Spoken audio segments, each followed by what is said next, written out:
भगवान रामभद्र का जन्म हुआ।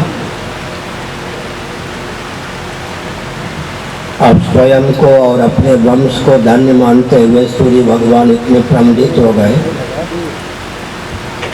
कि उनकी गति मानो रुक गई। 1 महीने का सन्निवेश दिन में ही हो गया। 1 दिन में मरम न जाने कोई, लेकिन इस रहस्य को समझ नहीं लोग पाए। इसका अर्थ क्या हुआ? 12 घंटे कोई जगह तो नींद का व्यक्त आता ही है। 30 दिन का 1 दिन हो गया, फिर भी थकान निद्रा आदि का अनुभव किसी को नहीं हुआ, क्योंकि गाढ़ी नींद जब प्राप्त होती है उसकी विशेषता क्या है कि वहाँ आनंद ही हमारा भोग्य होता है। भगवान रामभद्र के जन्म से पृथ्वी आदि वस्तु, देश, काल ये सब इतने आनंद से आप्लावित हो गए कि सूर्य की गति भी रुक गई। इसमें 2 प्रकल्प है। एक होता अर्थवाद। अर्थवाद का अर्थ होता है किसी भी वस्तु, घटना के महात्म्य को स्थापित करने के लिए जो प्रशंसा परक वचन होते हैं या दूसरे की निंदा परक वचन होते हैं, उनका नाम होता है अर्थवाद। एक होता है भूतार्थवाद, जो वस्तु जैसी है उसको उस रूप में रखना, और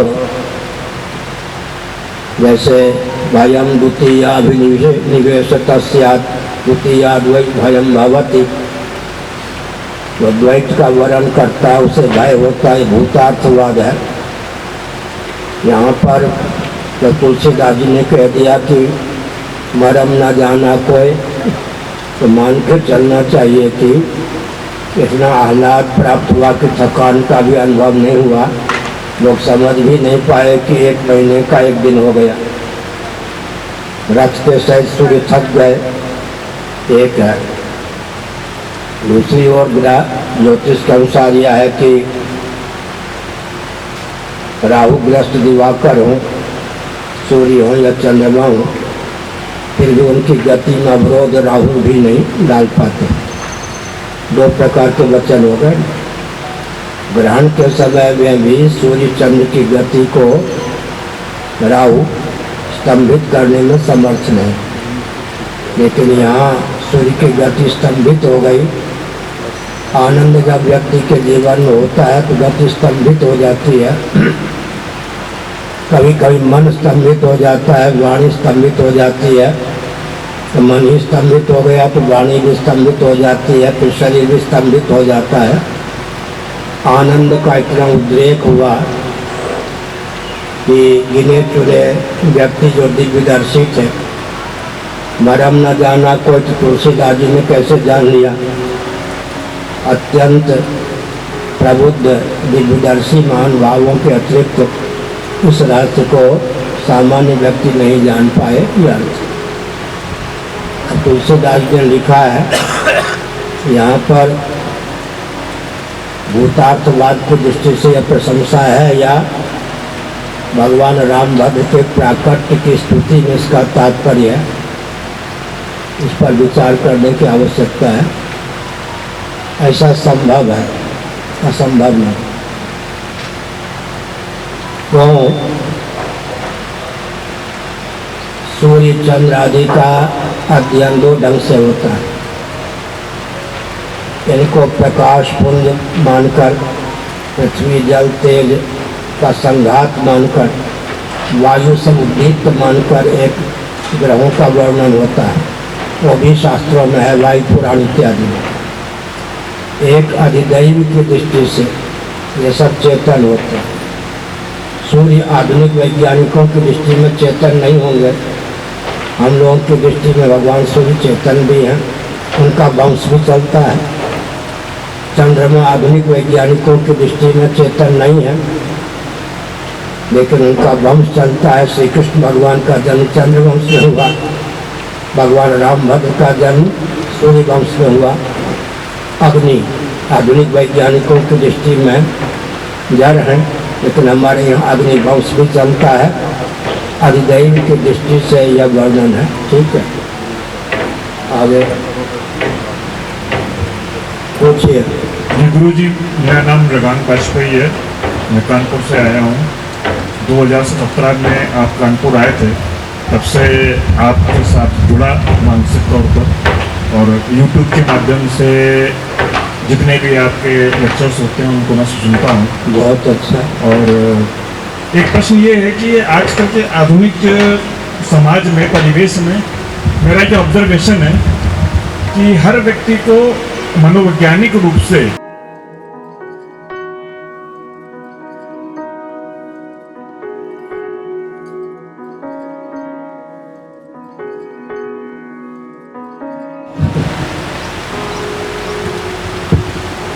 आपने मनोविज्ञान की बात कही, तो भागवत में एक मनोविज्ञान है प्रहलाद जी को लेकर।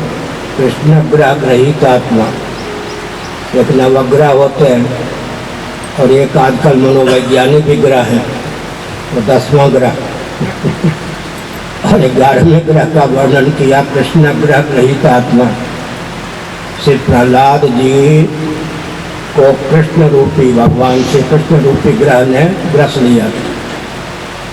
नवग्रह की दाल क्या गलेगी? प्रतिकूल, जिनको कृष्ण रूपी ग्रह ने ग्रस लिया। भगवान को बाह्याभ्यंतर ग्रसने दीजिए, देह इंद्रिय प्राण अंतःकरण के सहित स्वयं भगवान के प्रति समर्पित हो जाइए। किसी मनोवैज्ञानिक को विपरीत धारा की क्या दाल नहीं गलेगी आप पर, बल्कि आपकी दाल उन पर गल जाएगी। और भी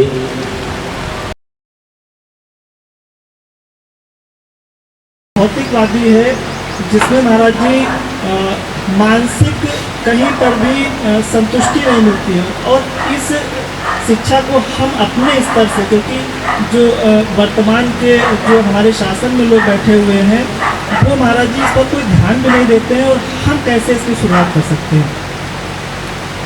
बैठिए। प्रकारांतर से इस प्रश्न का उत्तर तो पहले दिया जा चुका है। हम एक संकेत करते हैं। हम लोग जो गुरु गोविंद और ग्रंथ की कृपा से बोलते हैं, दर्शन विज्ञान और व्यवहार में सामंजस्य साधकर कहीं से हमारे वक्तव्य का खंडन विश्व में नहीं आता।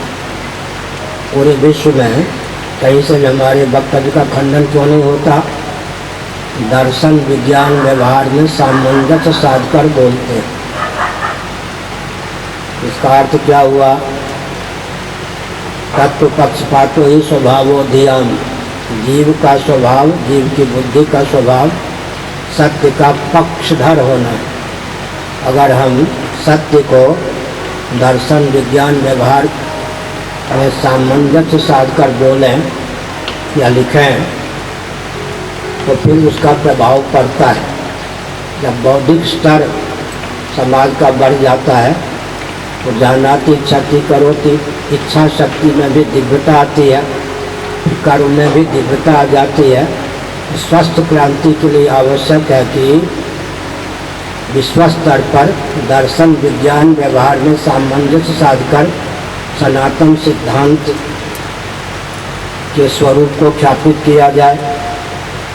हमारा सिद्धांत सर्वोत्कृष्ट क्यों है? क्योंकि इसमें उत्पत्ति का, स्थिति का, संहार का, निग्रह का, अनुग्रह का विज्ञान छिपा हुआ है। साक्षात जगदीश्वर परमात्मा जिस अधिनियम को अपना करके सृष्टि की संरचना आदि करते हैं, हम उसी नियम के अनुपालक हैं। तो हमारा जो नियम है, कोई फूंक मार के उड़ा दे, यह संभव नहीं। हमारा सिद्धांत अडोल है। तो हमने संकेत किया कि दर्शन विज्ञान व्यवहार में सामंजस्य साधकर अगर हम बोलते रहे, तो बहुत से व्यक्ति उससे प्रभावित होंगे। बौद्धिक स्तर बढ़ने पर उनकी इच्छा का स्तर भी बढ़ेगा, उनके आचरण का स्तर भी बढ़ेगा और अंत में समाज में स्वस्थ क्रांति का मार्ग प्रशस्त होगा। हो गया।